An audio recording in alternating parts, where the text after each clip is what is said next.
Hi guys, this is Frederick B. Romero of Mitsu Masters Garage. And galing po tayo sa tropa. Sinundo ko tong Mitsubishi Galant VR4. Original po yan na VR4, hindi assembled. So buo siya na unit na dumating galing sa Japan. Yan, right hand drive, naka sunroof, ito yung controls, sunroof. Yung lever ng gasolina andito sa kanan, tsaka trunk, hindi kita sa video. Tapos ito po yung kasalukuyang kondisyon niya ngayon. Ayan. So ngayon nakailaw yung ABS. Ayan po, ABS. Check engine light. Traction control off, nagli-blink. Active yaw control, nagli-blink din. Tsaka yung skid indicator. For processing po to. Ito po yung video bago yung trabaho. So documentation lang po.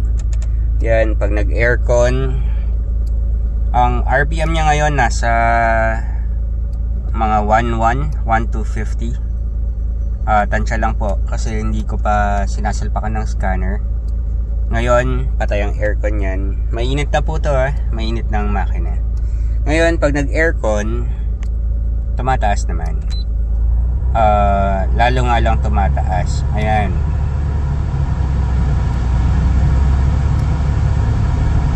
Yan po siya. Mga 1.3, 1.4 naglalaro. Tapos napansin ko parang meron siyang kanina nung nasa biyahe pa uwi, napansin ko pag ang RPM more than 1,800, naririnig ko na nagsuswoosh. So merong vacuum leak to, definitely. Ayun, nagsuswoosh na siya kahit hindi mo bitawan. So ito po yung mga kailangang gawin. By the way, ang ganda ng mileage, 73,000 plus lang. Mahalata mo rin sa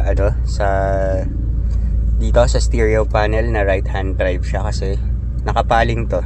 Ewan ko makikita sa video pero nakapaling dun. Kasi sa ibang bansa andito ang driver. So particularly sa Japan. Yun lang naman po. Update lang. Salamat sa panonood.